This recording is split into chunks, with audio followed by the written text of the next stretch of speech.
Jesús te enseñó a usar tu lado oscuro, el secreto que la Iglesia borró. Ese título es intencionalmente provocador. Lo digo desde el principio para que lo escuchemos con honestidad.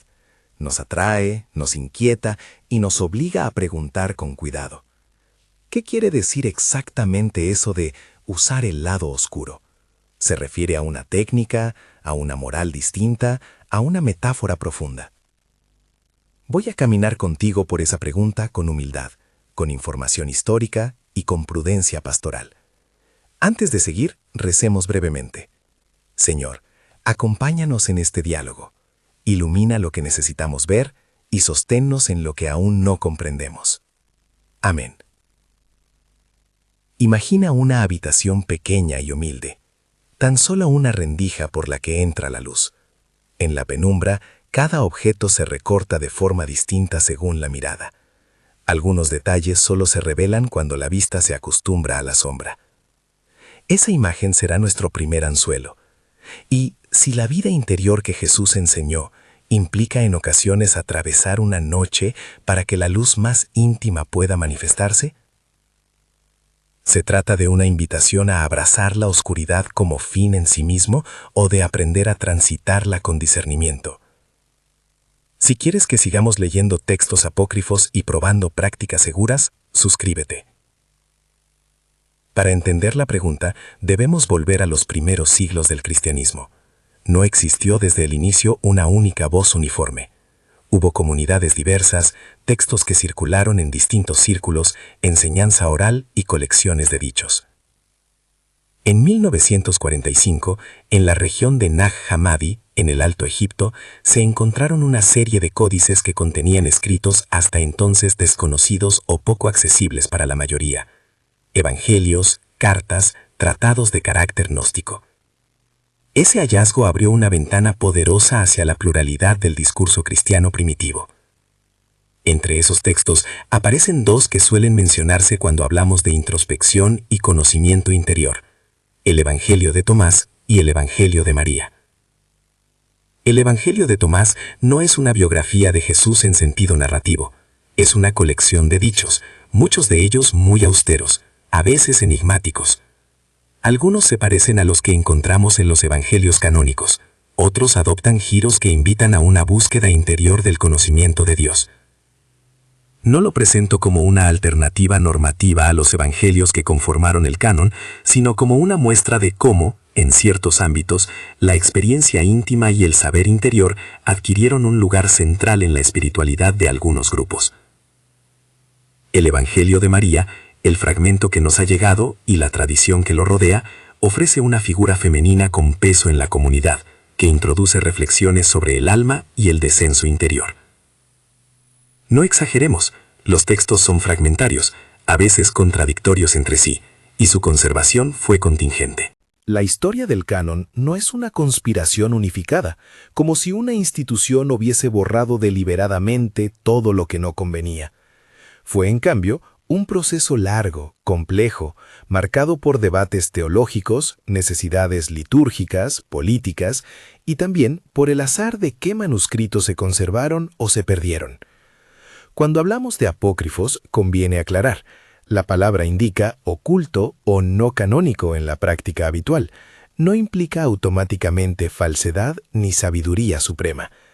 Muchos de esos textos son ventanas a preocupaciones reales de comunidades antiguas, cómo entender la autoridad, cómo situar la experiencia mística, cómo traducir la memoria de Jesús a situaciones concretas. Es legítimo leerlos para enriquecer la imaginación teológica, pero con la conciencia de su estatus y con la prudencia de no convertirlos en norma única. Un concepto clave para nuestra pregunta es gnosis. En ciertos contextos antiguos, gnosis se refiere a un conocimiento íntimo, experiencial, que transforma a la persona. No es simple información intelectual, es un cambio de relación con la realidad. Algunas corrientes que hemos agrupado bajo la etiqueta gnóstica enfatizaban ese tipo de conocimiento como centro de salvación. Pero conviene subrayarlo: no todo lo que suena a interioridad es automáticamente gnóstico en sentido estricto, y no todo lo gnóstico es homogéneo. hay matices y variantes. Por eso la lectura debe ser cuidadosa.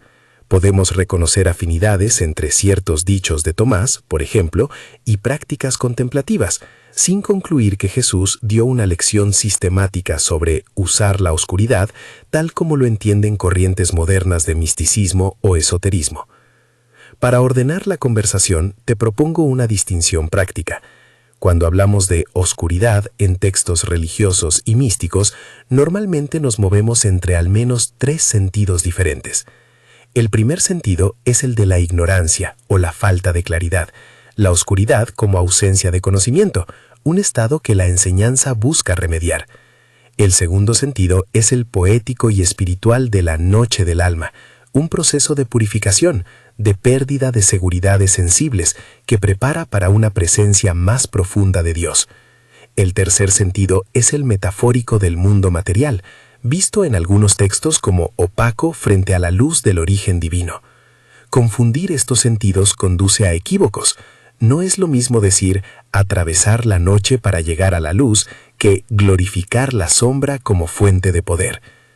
El Evangelio de Tomás contiene dichos que, leídos en clave interiorista, parecen apostar por un descubrimiento personal de la verdad. Conócete a ti mismo no es exactamente una frase del texto, pero la orientación es cercana. La verdad se revela en la búsqueda interna, en la atención a signos interiores. En el caso de María, el discurso sobre el alma y su vía sugiere que la transformación del sujeto está ligada a un descenso que ordena y purifica.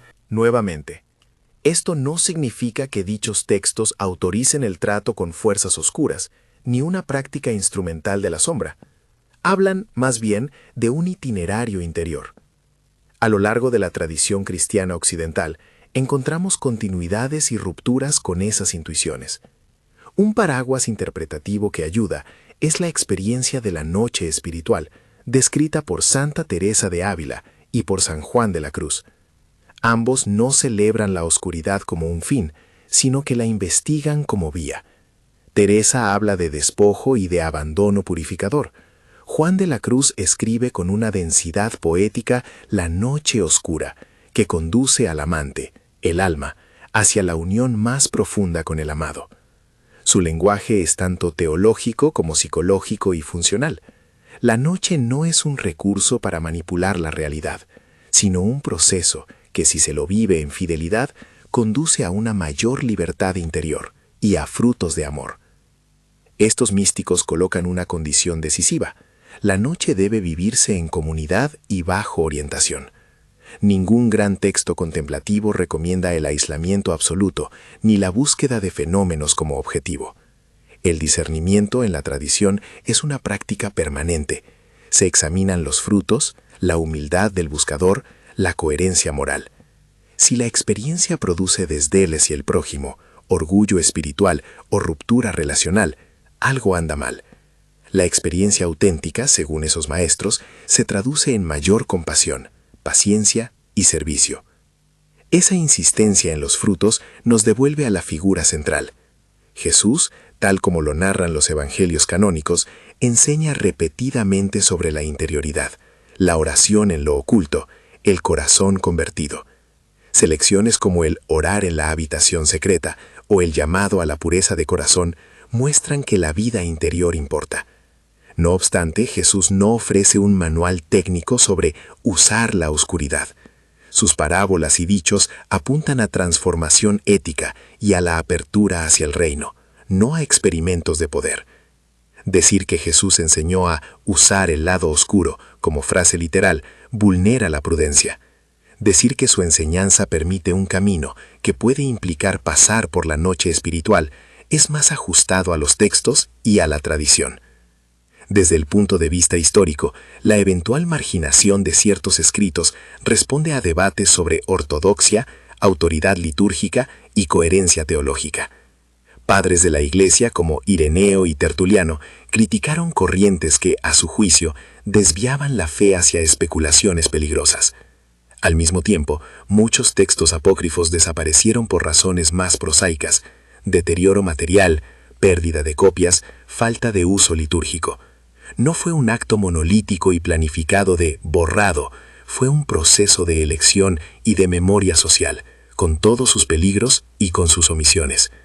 Es importante que mantengamos esa claridad. La historia nos muestra pluralidad, no una conspiración perfecta.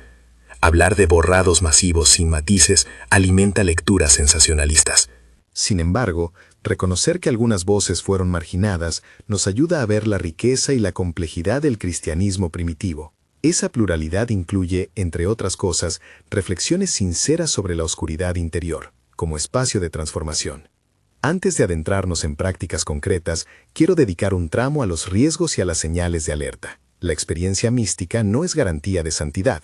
Puede ser terreno fértil para vanidad espiritual, para escape psicológico o para comienzos de desorden afectivo. Por eso la tradición insistió siempre en el acompañamiento, un guía con experiencia, la comunidad que escucha, la regla que orienta. Si una experiencia profundiza la humildad, la caridad y la estabilidad, hay terreno para avanzar. Si genera aislamiento, exaltación personal o desprecio por los demás, hay motivos para detenerse y buscar ayuda. Con esto en mente, avancemos a una clarificación terminológica algo más robusta, porque muchas confusiones modernas vienen de una imprecisión en las palabras. Cuando digo ignorancia, me refiero a la falta de conocimiento acerca de la naturaleza última de las cosas, no conocer el rostro de Dios o no entender el propio deseo. La noche del alma es un término que designa un proceso donde esas seguridades se desmoronan.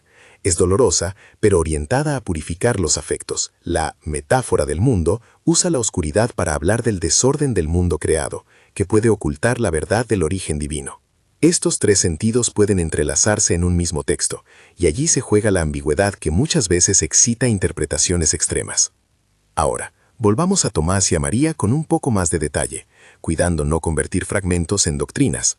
Tomás presenta a veces una expectativa de despertar interior. Descubre la luz que está contigo. Esa idea clama por atención. Algunos de sus dichos enfatizan que el reino está aquí y ahora, pero para percibirlo hay que recuperar la mirada interior. María, en los textos que la mencionan, se muestra como interlocutora y guía. Su discurso subraya la lucha del alma y la necesidad de guía. No hay en estos textos un mapa moral exhaustivo. Hay pistas para quienes buscan la experiencia transformadora. Hace falta recalcar que ambos escritos llegaron a nosotros gracias a copias tardías y a contextos específicos. El Evangelio de Tomás, por ejemplo, aparece en colecciones que pudieron circular en ciertas zonas del este mediterráneo. Su autoridad no fue aceptada por todas las comunidades tempranas. Lo mismo ocurre con los escritos asociados a María. Por tanto, la lectura contemporánea de estos textos exige sensibilidad histórica y una voluntad de diálogo entre tradición y experiencia. Al considerar la transmisión de estas ideas hacia la Edad Media y la modernidad, encontramos una recepción selectiva. Los grandes místicos españoles se enfrentaron a la noche como experiencia formalizada teológicamente. San Juan de la Cruz ofrece un itinerario de purificación, noche de los sentidos y noche del espíritu, que culmina en la unión transformadora. Teresa de Ávila, por su parte, estructura la oración como camino progresivo. Ausencia de consolaciones sensibles no es abandono divino, sino etapa necesaria. Ambos coinciden en que la noche es un medio, no un fin, y ambos insistieron en la práctica comunitaria y en la guía como condiciones de seguridad. Este punto es crucial para nuestro debate sobre el lado oscuro. La tradición auténtica no promueve una instrumentalización de la sombra para obtener poder o fenómenos. Al contrario, insiste en la renuncia al control, en la entrega responsable. El misterio de la noche se vive como purificación que culmina en servicio renovado. Dicho de otro modo, la oscuridad puede ser parte del camino, pero no su explotación. En términos de práctica contemporánea, muchas personas hoy se sienten llamadas a explorar su interior con técnicas que van desde la lectura contemplativa hasta ejercicios de respiración y visualizaciones. Algunas de esas prácticas resuenan con elementos antiguos. La habitación secreta a la que aludían los evangelios de la tradición canónica, ese lugar interior de encuentro con el Padre, ha sido reinterpretada por generaciones de orantes. Sin embargo, al llevar estas prácticas al presente, conviene hacerlo con límites claros. advertencias sanitarias para personas con condiciones cardíacas o trastornos psiquiátricos, supervisión pastoral o terapéutica cuando afloran experiencias intensas y amortiguamiento comunitario cuando la vivencia tiende a aislarnos. Antes de iniciar cualquier práctica corporal o respiratoria, es responsable recordar que las técnicas pueden afectar al cuerpo y a la mente. Respiraciones profundas, retenciones o visualizaciones intensas suelen ser seguras para la mayoría, pero no para todos. Si tienes epilepsia, trastornos de ansiedad severa, problemas cardíacos o historial de episodios psicóticos, consulta con un profesional de la salud antes de realizar ejercicios que modifican el ritmo respiratorio o que inducen estados alterados. Esta es una llamada de cuidado que la tradición monástica también hacía. La seguridad del cuerpo y del alma importan.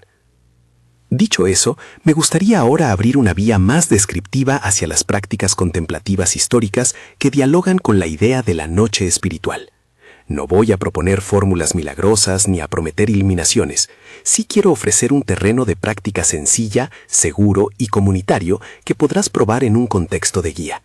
Para eso nos apoyaremos en 3 recursos tradicionales: la habitación secreta como actitud, la respiración atenta como ancla y la memoria de compasión como puente hacia el prójimo.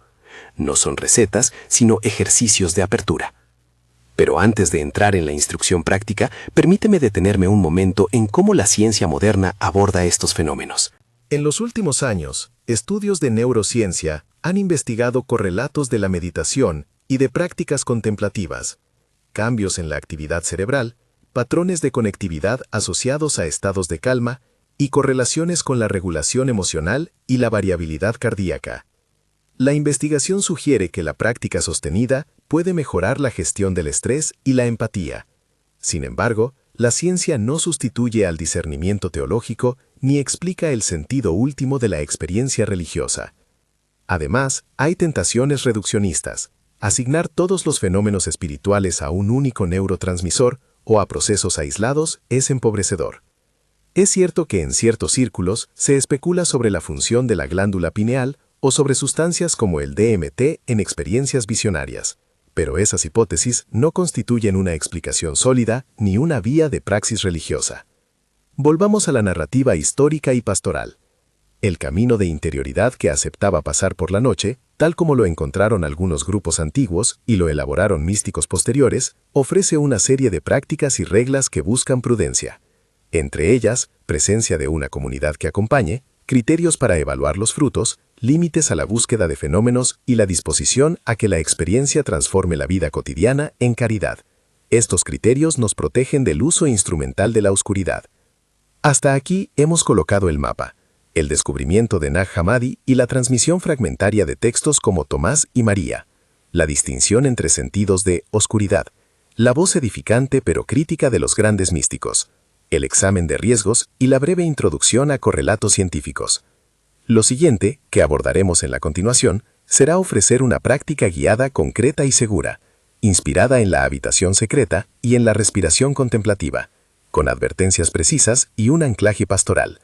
También exploraremos con mayor detenimiento cómo evaluar los frutos de la experiencia y cómo responder a señales de alarma. Antes de pasar al ejercicio, me gustaría que sostuviéramos con claridad una pregunta ética. ¿Qué buscamos cuando entramos en la noche interior? Si la intención es huir, controlar, manipular o alcanzar prestigio espiritual, la empresa está viciada. Si, en cambio, la intención es purificarse para amar mejor, para ser más paciente, más justo, más cercano al sufrimiento del otro, entonces la noche puede ser un elemento educativo y transformador. Este examen de intención será la brújula que guíe cualquier práctica que emprendamos. Quisiera terminar este tramo con 2 testimonios sintéticos que muestran la trama.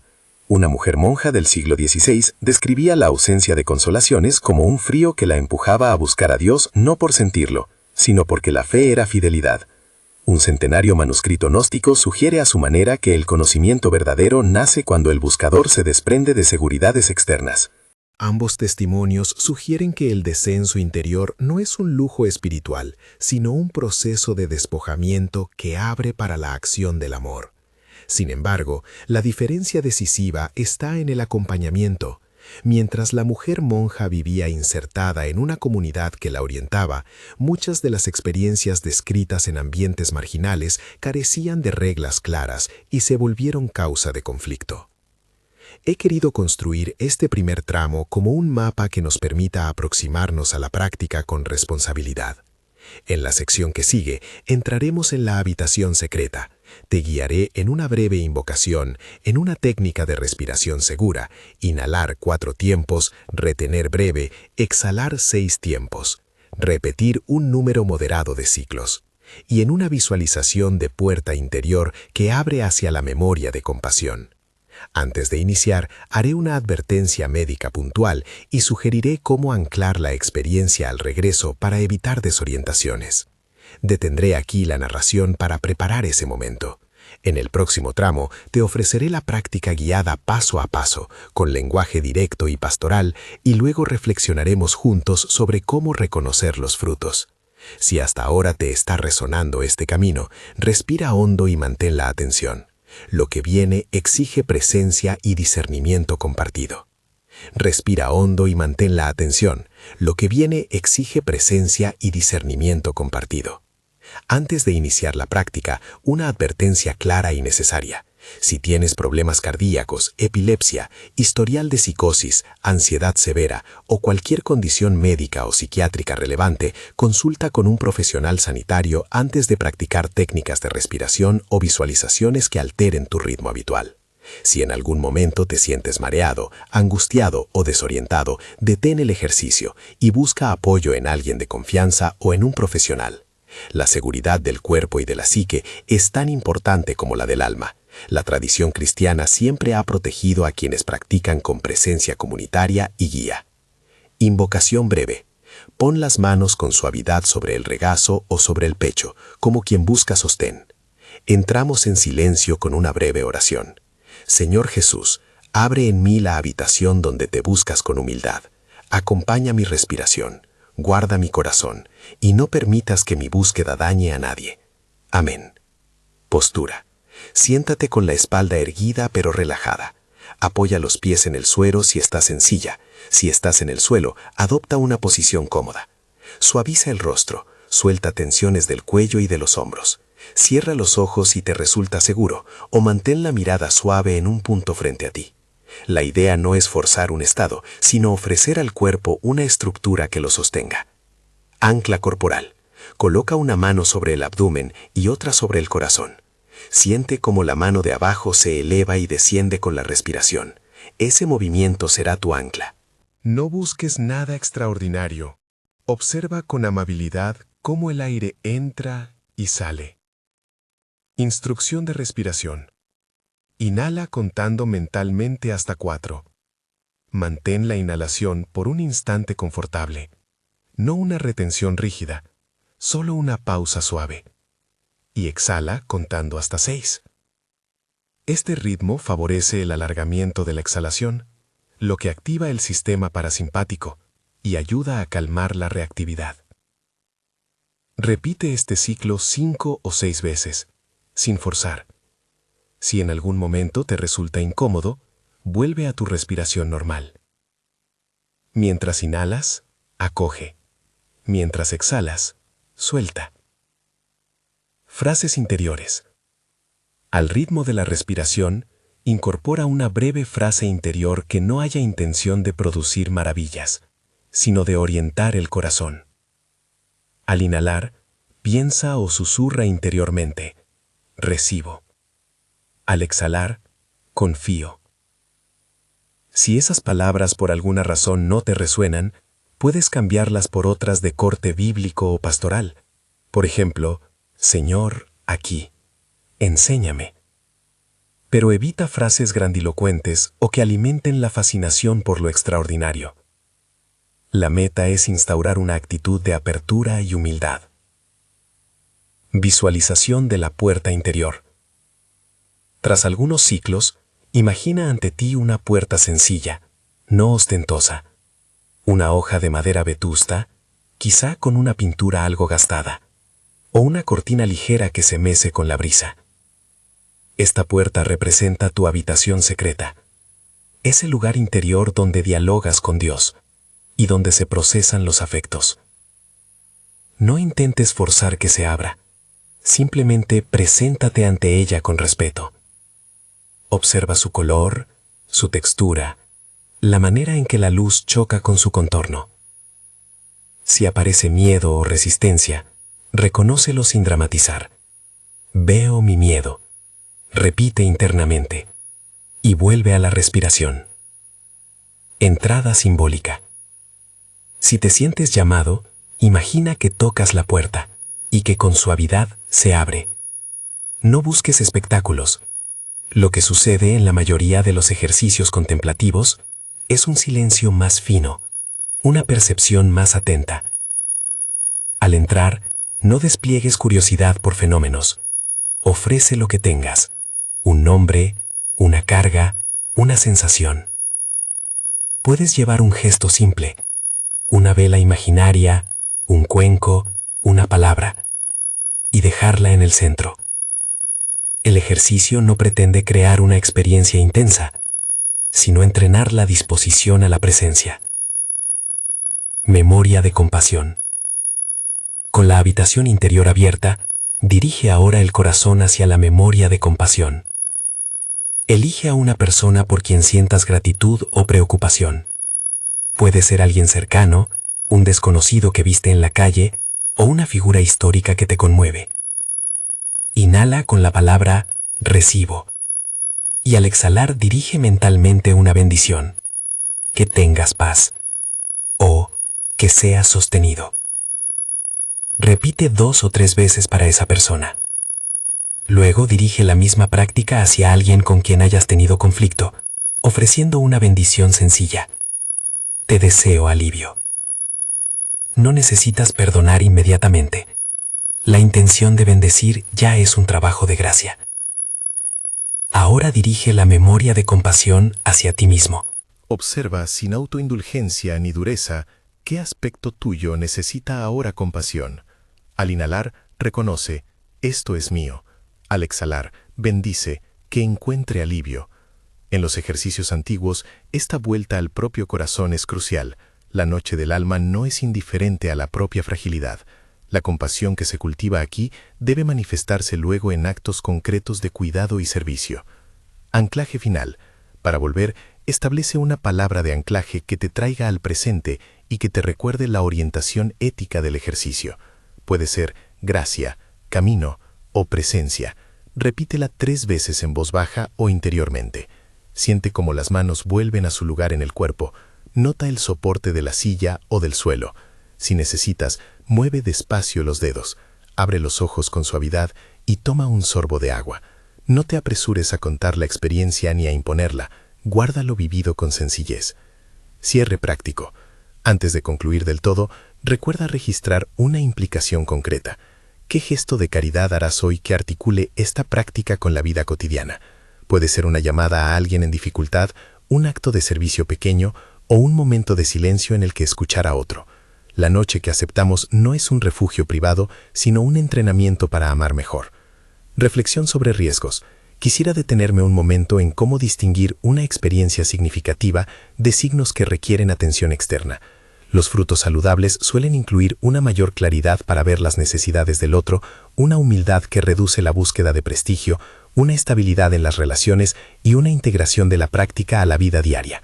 Por el contrario, señales de alarma son un aumento de aislamiento, una fascinación por los fenómenos, sueños extraordinarios, visiones autodeclaradas que se interpretan como superioridad, un desprecio creciente por la comunidad, abandono de responsabilidades básicas o cambios bruscos en el juicio moral. Si estas señales aparecen, busca la compañía de un guía formado, un confesor o un terapeuta. No es signo de debilidad pedir acompañamiento, más bien es conocer los límites de la propia autonomía. Discernimiento pastoral. En la tradición cristiana, los directores espirituales preguntaban siempre por los frutos y por las intenciones. Te propongo 3 preguntas prácticas que puedes usar como examen breve después de una experiencia intensa. 1. ¿Esta vivencia me hace más capaz de amar y servir? 2. ¿Me vuelve más humilde o más autosuficiente? 3. ¿Me da estabilidad para cumplir con mis deberes y relaciones? Si la respuesta a la primera es mayormente sí y a las otras 2 es sí, la experiencia probablemente trae buenos frutos. Si no, conviene detenerse y pedir consejo. Evidencia científica, límites y convergencias. Es importante reconocer lo que la ciencia moderna aporta y lo que no puede explicar. Estudios sobre meditación y prácticas contemplativas muestran cambios en la regulación emocional, incrementos en la empatía y alteraciones en la actividad del sistema nervioso autónomo que correlacionan con experiencias de calma y de conexión. La variabilidad de la frecuencia cardíaca, VFC, por ejemplo, se asocia con mayor capacidad de autorregulación y una mejor gestión del estrés. La plasticidad cerebral observada en practicantes a largo plazo sugiere que la repetición de una escucha atenta transforma circuitos de atención y afecto. Ahora bien, estas correlaciones no son traducciones automáticas del sentido espiritual. Una reducción neurocientífica que niegue la dimensión relacional y trascendente empobrece la experiencia. Asimismo, la especulación sobre la glándula pineal o sustancias psicodélicas como explicación única de los estados místicos es problemática. Pueden ofrecer pistas biofisiológicas, pero no sustituyen la interpretación teológica ni la evaluación pastoral. La ciencia puede iluminar mecanismos, la tradición interpreta significados y enseña normas para el buen uso. Un ejemplo para ilustrar: si alguien experimenta sentimientos profundos de compasión y paz tras una práctica, la neurociencia puede señalar correlatos en regiones cerebrales y redes autonómicas. La tradición, en cambio, pregunta cómo eso se traduce en obras concretas. Ambas miradas son complementarias, pero ninguna por sí sola resuelve la pregunta sobre autenticidad espiritual. Discusión histórica breve sobre el término borrado. Retomando la pregunta que planteó el título, ¿la Iglesia borró voces que hablaban de la noche interior? Debemos evitar la simplificación. Durante los siglos tempranos existieron debates vigorosos sobre autoridad, ortodoxia y ortopraxis. Ciertas corrientes fueron combatidas por teólogos que temían doctrinas que desintegraran la fe comunitaria. En algunos casos esa crítica fue legítima, en otros fue excesiva. Además, muchos escritos simplemente se perdieron por causas materiales, no fueron copiados, sufrieron daño por el clima o por ciclo de uso litúrgico. El resultado fue una memoria que privilegió unos textos y olvidó otros. En términos prácticos, no hubo un borrado homogéneo y planificado, pero sí hubo elecciones que modelaron qué leeríamos siglos después. Por tanto, el hecho de que hoy tengamos acceso a textos como Tomás y María cambia nuestra percepción de la pluralidad antigua. No convierte esos textos en normativos, pero nos ofrece recursos para comprender diferentes acentos en la búsqueda de Dios. Esa ampliación es valiosa para el diálogo entre tradición y experiencia, siempre que se preserve la prudencia. Más recomendaciones prácticas para la vida comunitaria. Si decides incorporar prácticas de noche interior en tu vida, aquí tienes algunas pautas de prudencia pastoral. Inicia en comunidad o con un guía. Establece límites de tiempo y frecuencia. Comparte lo vivido con alguien de confianza. Evita la comparación competitiva de experiencias. Y prioriza siempre los frutos en la vida concreta frente a cualquier tipo de testimonio espectacular. La espiritualidad madura no se aísla, se inserta en la red de relaciones que constituyen la Iglesia como cuerpo. Algunos recursos históricos y de apoyo. Para quienes deseen profundizar con responsabilidad, leer a San Juan de la Cruz y a Santa Teresa con guías académicas o pastorales ayuda a entender la densidad de sus metáforas sin caer en literalismos. Las ediciones críticas de los evangelios apócrifos permiten contextualizar sus textos. Leerlas acompañadas de manuales de historia del cristianismo primitivo es prudente. Además, participar en grupos de escucha, en formación en dirección espiritual o en cursos sobre discernimiento puede ser una vía segura para integrar la experiencia. ¿Cómo evaluar testimonios contemporáneos? En la era digital abundan relatos de experiencias intensas. Algunos son sinceros, otros están marcados por la búsqueda de audiencia o por desequilibrios. Ante cualquier testimonio, pregúntate, ¿la persona muestra coherencia ética? ¿Sus relaciones se fortalecen o se fragmentan? ¿Su testimonio promueve humildad o es un reclamo de admiración? Estas preguntas te ayudan a leer con ojos pastorales. Cierre interpretativo respecto al título. Vuelvo a la formulación inicial. Jesús te enseñó a usar tu lado oscuro, el secreto que la Iglesia borró. Ese enunciado cumple su función como título provocador. Nos atrae y suscita preguntas. La respuesta que deviene de nuestro recorrido es matizada. Jesús enseñó una vida interior que acepta el despojo y la entrega. Ese camino puede implicar pasar por noches oscuras, donde las consolaciones se ausentan y las seguridades se disuelven. Algunos textos apócrifos articulan el descenso interior como vía hacia un conocimiento más profundo, pero no configuran una enseñanza homogénea ni autorizada de Jesús como manual para usar la oscuridad con fines instrumentales. La tradición cristiana y los místicos posteriores no glorifican la sombra como poder, la interpretan como un proceso de purificación orientado al amor y al servicio. Asimismo, la historia de la transmisión textual muestra marginaciones y pérdidas que responden a debates, condiciones materiales y decisiones litúrgicas, no a una conspiración monolítica de borrado. Invitación pastoral. Si esta exploración te ha movilizado, te invito a seguir caminando en comunidad y con criterio. No lo hagas en soledad absoluta. Busca la compañía de una comunidad que valore la ética, que evalúe los frutos y que proteja la integridad de sus miembros. Practica con moderación y ancla siempre la experiencia en la caridad concreta. Si en algún momento la experiencia te desborda, habla con un guía o con un profesional de salud mental. La atención pastoral responsable incluye la derivación cuando procede. Oración final y gesto de compromiso. Acogemos esta conclusión con una oración breve. Señor Jesús, que cuando atravesamos la noche no nos abandonas, enséñanos a caminar con humildad, a discernir con sabiduría y a volver siempre hacia el servicio del prójimo. Que la oscuridad pasiva que purifica nos conduzca a una luz que se concreta en compasión. Sostén a los que buscan, acompaña a los que se tambalean y haz que nuestras prácticas tengan fruto en amor. Amén. Respiremos ahora juntos 3 veces con intención de anclar lo compartido.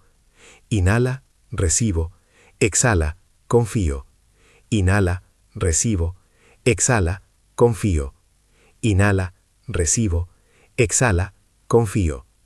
Toma un momento para sentir el cuerpo, abrir los ojos suavemente si los tenías cerrados, y traer contigo la palabra de anclaje que elegiste, gracia, camino o presencia. Si te comprometes a practicar responsablemente, escribe en los comentarios: hoy entro en mi habitación secreta con discernimiento y con amor. Comparte este video con alguien que necesite acompañamiento. Que nuestras búsquedas no sean individuales, sino comunitarias. Gracias por caminar con prudencia y esperanza. Que la guía del Maestro nos permita transitar la noche con fidelidad, y que la luz que buscamos se traduzca siempre en obras de amor.